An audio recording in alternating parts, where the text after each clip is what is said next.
Hello people, చలో అన్నారు. ఫ్రెండ్స్తో ఏ ట్రిప్ అయినా ఎంత దూరం అయినా ఎంత దగ్గర అయినా సరే అదొక మంచి హ్యాపీ మెమరబుల్ మూమెంట్ అయిపోతుంది. అందులో నేను లైఫ్లో ఫస్ట్ టైం ట్రైన్ అయిపోతున్నాను. చాలామంది నమ్మకపోవచ్చు, బట్ అంటే ఈ వీడియో చూస్తున్న 100% ఆఫ్ ద మెంబర్స్ పక్కా ట్రైన్లోనే తిరుగుంటారు, ట్రైన్లోనే చాలా జర్నీస్ చేసి ఉంటారు.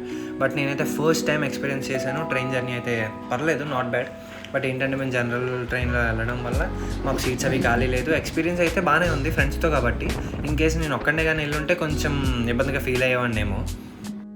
నా వీడియోస్ చూసిన వాళ్ళకి రెగ్యులర్గా ఏంటంటే ఈ మనిషి చాలా పక్కాగా తెలిసి ఉంటాడు, ఎందుకంటే వీడే మా టూరిస్ట్ గైడ్. వీడికి తెలియని బస్ అంటూ లేదు, తెలియని ట్రైన్ అంటూ లేదు. అండ్ అన్నిట్లో గైడెన్స్ మనం ట్రైన్ ఎక్కడం ఫస్ట్ ఎక్స్ప్లెయిన్ చేస్తాం.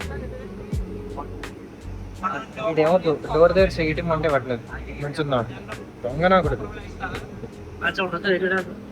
ట్రైన్ ఎక్కడం ఫస్ట్ టైంలో స్వామి అని చెప్పి ఎంత అడుక్కున్నా సరే ఆ ప్లేస్ ఇవ్వట్లేదు వీడు.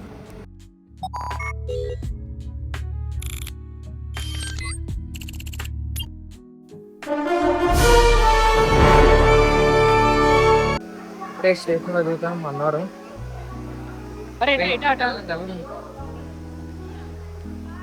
టికెట్లు కూడా కొనలేదు, ఒక్కలు కూడా కొనలేదు.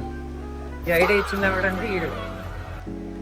ఎక్కడ టీటీఎఫ్ టికెట్లు అడుగుతాడా అని భయం వేసింది, కానీ ఈ అదోళ్ళందరికీ ఇలాంటి వాళ్ళు ఫస్ట్ టైం ఎక్కండి.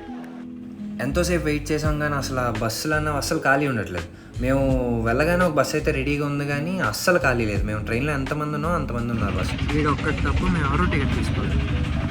ఈ అదోళ్ళు ఇలాంటి అదోళ్ళే దేశం అప్పులు పాలైపోతుంది. ఇలాంటి బస్సెస్ నేను పాతకాలం మూవీస్లో తప్ప రియల్ లైఫ్లో చాలా ఫస్ట్ టైం చూస్తున్నాను. అందులో కూడా చాలా ఇబ్బందిగా కంజెస్టెడ్గా కూర్చున్నాం. తీయడం అయితే అందరికీ టికెట్స్ తీసుకున్నాం, బట్ చాలా కంజెస్టెడ్గా ఉంది ఇది మాత్రం. మనం ఎంత కష్టపడి ఎక్కినా, ఎంత ఇబ్బంది పడి ఎక్కినా, వన్స్ మనం అనుకున్న డెస్టినేషన్ రీచ్ అయిపోతే చాలా ప్రశాంతంగా ఉంటుంది. సేమ్ లైన్లోకి ఎంటర్ అయ్యాం. సరే ఫుల్గా బిజీగా ఉంది, ఫోన్లు ఇచ్చేయాలంటే ఇప్పుడు. సో మళ్ళీ ఫోన్స్ తీసుకున్నా కదా. మెయిన్ లైన్తో కంపేర్ చేస్తే ఈ ఫోన్స్ లైన్ ఏదైతే ఉందో ఇది చాలా ఇరిటేటింగ్ ఉంది. ఎందుకంటే మనుషులు కదలరు, చేయరు, చాలా బిజీగా ఉంది. అండ్ ఫోన్స్ కూడా వాళ్ళు ఇవ్వట్లేదు అంత ఈజీగా. చాలాసేపు వెహికల్స్ కోసం వెయిట్ చేసాం, బట్ బస్సెస్ అయితే రాలేదు. సో అందరూ కలిపి ఒక ఆటో మాట్లాడుకొని ఆటోలో వచ్చేసాం స్టేషన్కి. ఒక్కటి ఖాళీ లేదు. ట్రైన్ జర్నీ స్టార్ట్ అయిన దగ్గర నుంచి తినడానికి కానీ తాగడం కానీ ఏమీ తీసుకోలేదు, ఎందుకంటే ట్రైన్లో ఫుడ్ అంత మంచిది కాదని విన్నాను నేను చాలా మంది దగ్గర. టికెట్ కూడా తీసుకొని ఇవ్వలేదు అదోళ్ళు. గోడ దూకి తీసుకొచ్చారు అక్కడ టీసీ ఉన్నాడు. వీడే మెయిన్ కల్ప్రిట్. బాయ్ బాయ్, ఈ రోజుకి అయితే ఇంతే.